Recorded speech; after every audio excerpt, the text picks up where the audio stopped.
take a step back, can you give us a history lesson on Yamarna? Because my understanding was what Justin was saying. Look, and I'm sort of a bit younger coming to that history. Is that Yamarna was known to be not endowed, not the same age as he said, blah blah blah.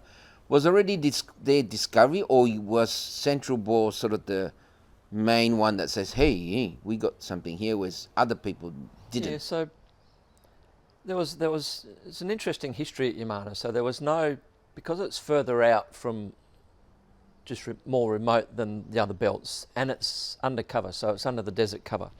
So it wasn't discovered by the prospectors back in that early 1900s, late 1890s, when all of the belts, so Kalgoorlie, Leonora, Laverton, all of those areas were discovered by prospectors in the 1890s to 1900s. This was not discovered by prospectors because there was no water and it was under the desert, and so really it wasn't considered a geological target until the 1970s, when CRA and some big companies went out there looking for nickel and base metals. And then it was basically nothing again till the early 1980s. Some companies went out there and again looking for base metals, but it was actually Texas Gulf, a US oil company with a minerals arm, found a little bit of gold out there. There was some outcropping gold.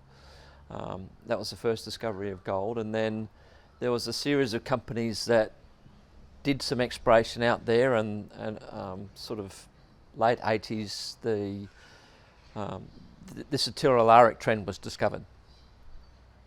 WMC were out there from sort of probably mid to late 1990s, and they picked up a large part of the belt, and they really liked it. And there was some people out there that did really like it. Rowan Williams, who went on to create Avoca and Dacian. He was out there as a project manager for WMC.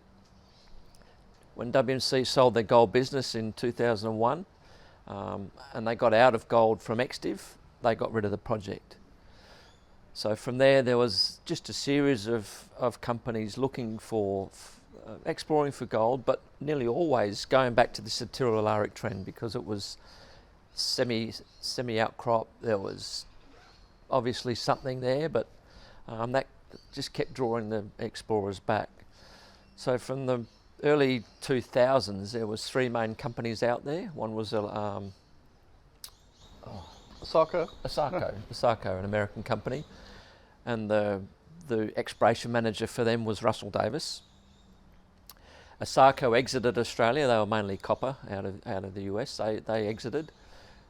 Russell then had the vision he believed that there was good potential there, so he was able to take those Asarco tenements, joined up with two other junior companies that were out there, put the whole project together in a single company, and then they floated the company, which was Electra Gold, which had a name change to Gold Road. So 2006 was when it was all put together, and it was really Russell Davis who'd been exploring out there with Asarco for almost 10 years. He firmly believed that there was potential there, and so he had the vision to put it all together, and is the founder of the company.